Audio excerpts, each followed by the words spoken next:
शराब का भोग लगाकर चौकी लगाने वाले लोग मेरे से परेशान होकर पुलिस चौकी में, यानी खुद की शक्तिशाली चौकी का दावा करने वाले लोग अपनी चौकी को छोड़कर पुलिस चौकी में जा रहे हैं, तो उनकी चौकी का दम तो आपने देख लिया होगा। इसका मतलब उन वाली चौकी से पुलिस चौकी में ज़्यादा दम है, ये तो क्लियर हो चुका है।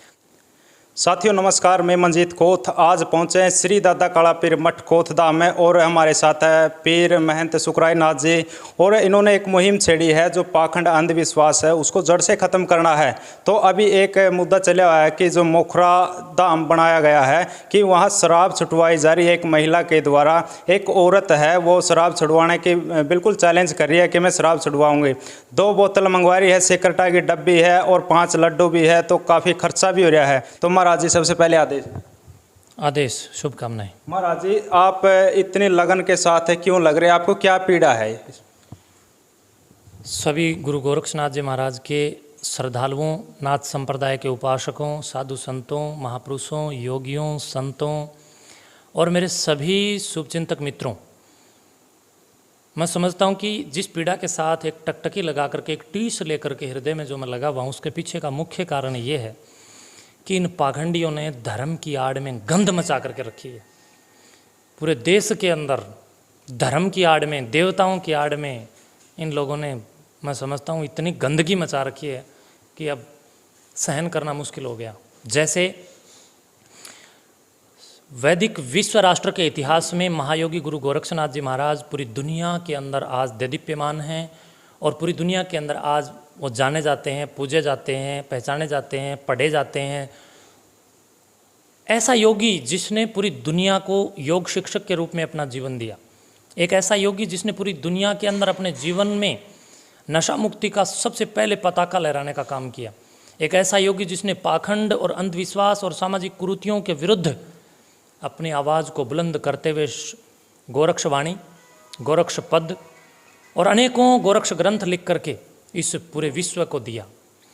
उस योगी के नाम पर इन लोगों ने दुकानदारी चला करके लोगों को गोरक्षनाथ जी के नाम पर शराब छुड़वाने के ढोंग करते हुए 2-2 बोतल शराब गोरक्षनाथ जी की आड़ में मंगवा करके, जो कि मेरे आचार्य हैं, मेरे आदर्श हैं, मेरे गुरु हैं, मेरे सदगुरु हैं, मेरे नाथ संप्रदाय के प्रवर्तक हैं, ऐसे महायोगी की आड़ में 2-2 बोतल दारू किसी व्यक्ति के द्वारा, प्रत्येक व्यक्ति के द्वारा दावा और आह्वान करके मंगवाना और उसको धुने के अंदर चढ़ाना, जहाँ गोरक्षनाथ जी महाराज की पूजा का सबसे पवित्रतम स्थान हम लोग उसको अग्नि पूजन का मानते हैं, उस धुने के अंदर दारू का भोग लगाना और लूट करना, 1 बोतल उसी को पिला देना जिसकी शराब छुटाने का ये लोग ढोंग कर रहे हैं, और 1 शराब की बोतल गबन कर जाना, पूरी सिगरेटों की डब्बियाँ मंगवाना और उन सिगरेटों को गबन कर जाना, हुक्का पीना और उस हुक्के के तंबाकू को मंगवाना और पाखंड फैलाना। गुरु गोरक्षनाथ जी की आड़ में नशाखोरी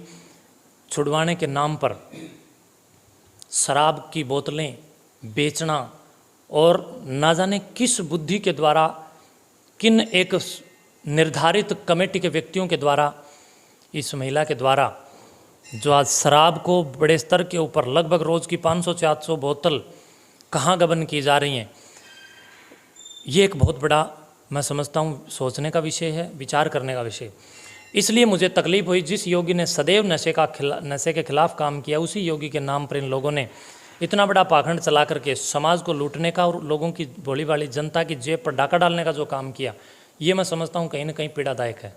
महाराज जी जो ये औरत है, सुना है आपके खिलाफ FIR दर्ज कराने चौकी में भी गई है, जो झाड़े से शराब छुटवा रही है। मैं समझता हूँ आप लोगों को अधूरी जानकारी है। इसके लिए सभी मीडियाकर्मी बंधुओं को, जहाँ तक आप लोग मेरे को देख पा रहे हैं, सुन पा रहे हैं, समझ पा रहे हैं, या तो FIR की कॉपी मेरे खिलाफ लेकर के आएँ। ये सब और सब एक प्रोपगंडा इन लोगों के द्वारा फैलाया गया, एक पाखंड किया गया।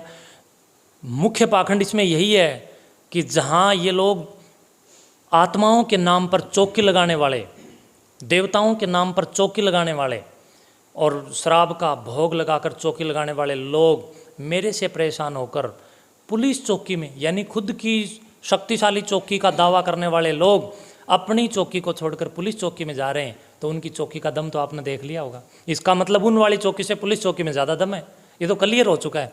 तो इन लोगों के पाखंड को समझें, कुछ भी नहीं है, ढोंग है। मेरे खिलाफ इन लोगों ने जो ढोंग किया है उसके बारे में ज़्यादा मुझे नॉलेज नहीं है। आज भी मैं कुछ पत्रकार बंधुओं से सुन पा रहा हूँ, क्योंकि मैं पिछले काफ़ी दिनों से लगातार इस पाखंड को जड़मूल से ख़त्म और मिटाने के लिए भागा दौड़ कर रहा हूँ।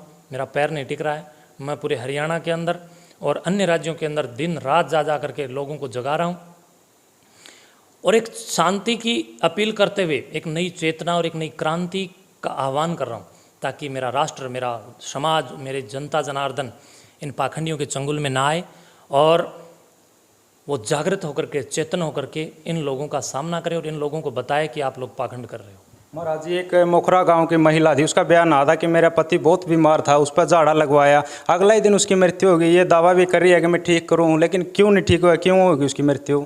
कुछ लोगों को इस महिला ने झाड़े लगाए, गुरु गोरक्षनाथ जी के नाम पर उन लोगों से शराब लेकर के धुने में भोग लगाए और वो लोग दूसरे दिन आकस्मिक मृत्यु को प्राप्त हो जाते हैं। तो क्या उसका श्रेय भी ये महिला ले लेगी क्या? मैं सभी दर्शकों से और अभी कमेंट बॉक्स में जो मुझे गालियां दे रहे हैं, मैं उन सभी कमेंट अर्थात टिप्पणीकर्ताओं से कहूँगा कि क्या आप सब लोग इस पाखंडी के साथ मिलकर के जिन लोगों की मौत इस महिला के झाड़ों के बावजूद हुई है, क्या उन लोगों की मौत के जिम्मेदार बनना आप लोग चाहेंगे? अगर नहीं तो पाखंड करना आप लोग भी बंद करें, पाखंड का सपोर्ट करना बंद करें। ढोंग और षड्यंत्र मैं समझता हूँ किसी भी देश या साम्राज्य के लिए खतरनाक सिद्ध होते हैं। पहले भी भारत के अतीत में आप लोग देखेंगे तो गुजरात के अंदर इतने कितने बड़े बड़े उदाहरण आप लोग देख सकते हैं, जहाँ सोमनाथ मंदिर को इन्हीं पाखंडों की वजह से लूटा गया था। मैं समझता हूँ कि दादा कालापीर मठ, गाँव कोथ, जिला हिसार, हरियाणा की तरफ से मैं हमेशा इस प्रकार के पाखंडों को जड़मूल से नष्ट करने के लिए लगा रहूँगा। और जो ये पाखंडी दावा करते हैं देवी आत्माओं का और अपने हाथ की शक्ति का, तो मैं आपको बता दूं, जब आप जादूगर के वहाँ जा कर के देखते हैं तो जादूगर छोटे छोटे बच्चों का अपने हाथ की सफाई से, अपने जादू के माध्यम से या अपने हिप्नोटिज्म के माध्यम से शरीर से 2 टुकड़े कर देता है। छोटी छोटी लड़कियों के 2 टुकड़े कर देता है, आरा से काट देता है। क्या वो वास्तव में कटता है? नहीं। जिस प्रकार जादू दिखाने वाला जादूगर हाथ की सफाई से एक व्यक्ति के 2 टुकड़े आपको दिखाता है, वो वास्तविक नहीं होता। उसी प्रकार ये पाखंड भी जो ये लोग आपको हाथ की सफाई से कुछ करके दिखा रहे हैं, ये या तो पदार्थ विद्या है या ये किसी प्रकार के, मैं समझता हूँ कि ढोंग का ही कोई हिस्सा है। इसमें समाज को कहीं भी मैं समझता हूँ भ्रमित नहीं होना चाहिए, बल्कि इन लोगों के लिए समाज के प्रत्येक व्यक्ति को जागृत होकर के सामने आना चाहिए और इनका जवाब बनना चाहिए। महाराज जी, जो कल की महापंचायत रखी गई उसमें कौन कौन लोग पहुंच रहे हैं? जो मोखरा गांव में कल इस षड्यंत्र जो ये पाखंड चल रहा है उसके खिलाफ महापंचायत रखी, कौन कौन लोग पहुंच रहे हैं इसमें? मीडिया के सभी बंधुओं से कहूँगा कि इस पंचायत को आप केवल महापंचायत ही ना कहें, बल्कि हमने इस पंचायत का कल का नाम रखा है और वो वास्तव में भी यही है, पाखंड खंडनी महापंचायत। और ये पाखंड खंडनी महापंचायत मैं समझता हूँ हरियाणा प्रदेश के प्रत्येक जिलों से, जो मेरे श्री दादा कालापीर मठ के वार्षिकोत्सव कार्यक्रम के अंदर जो जनता आती है, मैंने प्रत्येक व्यक्ति तक संपर्क साधा है। पिछली रात और दिन, कितने दिन मैंने गुजार दिए। प्रत्येक वो व्यक्ति जो जागृत है और शिक्षित है, शिक्षकों से, सैनिकों से, संतों से और समाज की उत्कृष्ट विधा रखने वाले व्यक्तियों से मैंने संपर्क किया है। आचार्य, प्राचार्य, एक से एक विद्वान लोग इसमें आएंगे जो विद्या के पथिक हैं। और इस पाखंड को मैं समझता हूँ कि हम लोग बिल्कुल जड़मूल से ख़त्म करने के लिए कल वहाँ पर शंखनाद करेंगे। उसमें पूरा हरियाणा मैं समझता हूँ नेतृत्व की पाठशाला बन करके वहाँ पर दर्शन करेगा, मीडिया के माध्यम से, प्रिंट मीडिया के माध्यम से, जिसमें मेरे सभी विद्वत जन वहाँ पर मौजूद होंगे। काफ़ी हजारों की वहाँ पर भीड़ होगी। महाराज जी, कल की महापंचायत को लेकर मोखरा गाँव में किस प्रकार की प्रतिक्रिया चल रही है?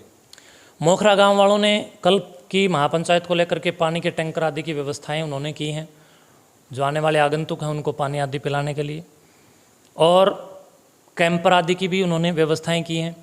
और एक वहाँ पर एक चौपाल है और उस चौपाल का नाम है खांड्यान वाली चौपाल। खांड्यान वाली चौपाल, गांव मोखरा, जिला रोहतक। उस चौपाल के अंदर हमारे, मैं समझता हूँ इस जैसी मेरे को वहाँ से फ़ोन आ रहे हैं पंचायत के, तो वहाँ पर ही इस पंचायत को लेकर के व्यवस्थाएं की गई हैं। और पूरा गांव कल इस पाखंड को जड़मूल से निपटाने के लिए हमारे साथ लगेगा। और पूरे गांव से मेरे पास फ़ोन आ रहे हैं और वो लोग इस पाखंड के खिलाफ़ हैं। मैं समझता हूँ कल वहाँ दूध का दूध, पानी का पानी होगा।